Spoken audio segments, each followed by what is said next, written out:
Example, if you had a family with 2 kids in college at the same time, that was favorable under your EFC before. That's now not going to be as favorable anymore. You're not going to get the same break. They're trying to offset that by giving you more protection on some of the other things, such as assets and some of your wages. And if you already have student loans, remember that the pause ends and payments resume in October. Now is the time to ask about options for repaying. Income-driven repayment plans, they have extended repayment plans, graduated repayment plans.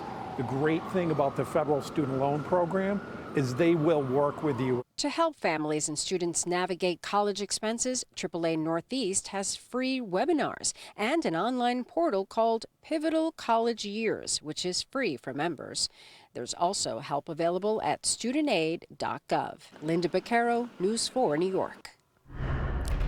Right now it's 6. Loved ones of a young model looking for answers tonight after she was found dead in her downtown LA apartment. For the first time, we're hearing from her parents.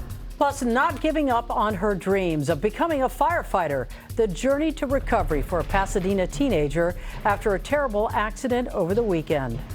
And surging gas prices, yet another increase at the pump. Drivers are certainly feeling the pain when they fill up. So why are prices soaring so high and so fast? This is NBC4 News at 6. The man arrested for the murder of an LA County Sheriff's deputy over the weekend is scheduled to face a judge tomorrow. Good evening again, everyone. I'm Carolyn Johnson. And I'm Colleen Williams. The suspect's family claims he is schizophrenic. NBC4's Alex Rozier looks at how that could actually impact the criminal case. Today, the investigation continues, one day after police arrested 29-year-old Kevin Salazar for the murder of Los Angeles County Sheriff's Deputy Ryan Klinkenbroomer. Salazar's sister said her brother has schizophrenia, and she says schizophrenia is to blame for the deputy's death. My brother's he's getting called a coward. He wasn't in his right state of mind. We're not justifying that. It hurts us, and I feel for the family, and I pray for them. I pray for my brother as well. Just 2 sides to the story. Just please don't punish him like if he wasn't a regular person. He's sick. But what impact could this have on the murder case? Schizophrenia can be a huge factor in a criminal case. Royal Oaks is NBC4's legal analyst. The essence of schizophrenia is that you have no connection with reality. You see a person, you think it's a dinosaur. Oaks says if Salazar's schizophrenia is proven, the court will need to determine if he's mentally competent to stand trial. Whether or not right now he knows right from wrong, does he know reality? If not, you can't put him on trial. You have to lock him up in a mental hospital. Oaks says if he is found to be competent, Salazar's defense may try to prove he is not guilty by reason of insanity, meaning at the time of the murder, he did not know right from wrong. But regardless of Salazar's mental health, many people in Palmdale want him in prison. It should have never happened. If he was mentally ill, he should have been on medication or in a home somewhere. This poor guy's just sitting there.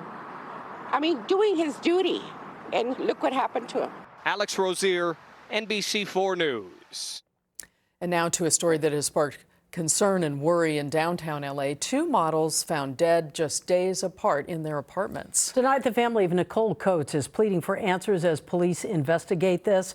NBC4's Karma Dickerson joins us live right now in Paramount, where she just spoke with Nicole's mother and father. Karma.